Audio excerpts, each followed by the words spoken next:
Hello বন্ধুরা, it's রূপকথা ভ্লগে তোমাদের অনেক অনেক স্বাগত।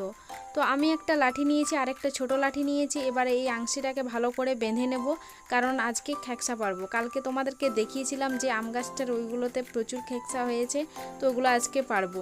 তো যাই হোক, আমি লাঠিটা দিয়ে করে পারতে শুরু করে দিয়েছি, কিন্তু এর যে লতা পাতাগুলো আছে এগুলো সব ছিঁড়ে যাচ্ছে। আমি ভেবেছিলাম দুই একটা ডাল যদি এদিকে চলে আসে ছাদটার দিকে দিয়ে দেবো, তাহলে এইগুলোতেই মানে ফলগুলো হবে, তাহলে আমাদের তুলতে সুবিধা হবে। কিন্তু না, ওই যে ছিঁড়েই যাচ্ছে। তো এই কটা পেয়েছি, কিন্তু আমার দ্বারা যে তো হচ্ছিল না, তাই আমি বাবাকে দিয়ে কতকগুলো পাড়া করালাম আর অনেকগুলো ডাল মানে এদিকে ছাদের দিকে দিয়ে দিলাম।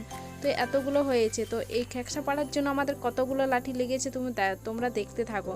তো এই যে একটা আর একটা এই যে বড় লাঠি, কিন্তু এটা দিয়ে তো কোনো কাজ হলো না, তো এটাকে এবার রেখে দিতে হবে। তাই এবার ছাদ থেকে নামানোর জন্য এভাবে নামিয়ে নিচ্ছি। তোমাদের সঙ্গে নেক্সট ভ্লগে আবারও দেখা হচ্ছে। ভিডিওগুলো ভালো লাগলে প্লিজ লাইক শেয়ার এবং সাবস্ক্রাইব